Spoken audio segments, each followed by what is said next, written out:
اگر آپ چینل پر پہلی بار آئے ہیں تو ابھی سبسکرائب کر کے بیل آئیکن پریس کریں اور رہیں باخبر۔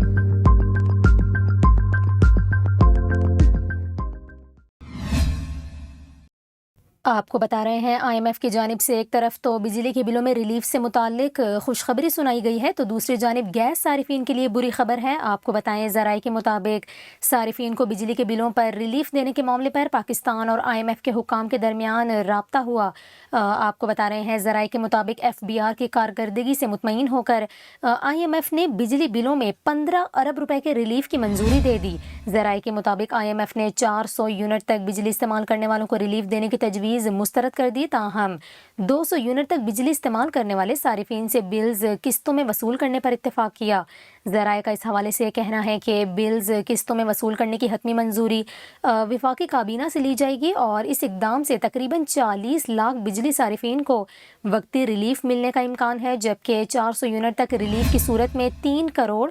20 لاکھ صارفین مستفید ہو سکتے تھے۔ اس کے ساتھ ساتھ ذرائع کا یہ بھی بتانا ہے کہ آئی ایم ایف نے پاکستانی حکام پر بجلی اور گیس چوروں کے خلاف کریک ڈاؤن اور ریکوری بہتر بنانے پر زور دیا۔ ذرائع کے مطابق 1 جولائی سے گیس ٹیرف میں بھی 45 سے 50% تک اضافے کا مطالبہ کیا اور گیس ٹیرف میں اضافہ وفاقی کابینہ کی منظوری سے مشروط ہے۔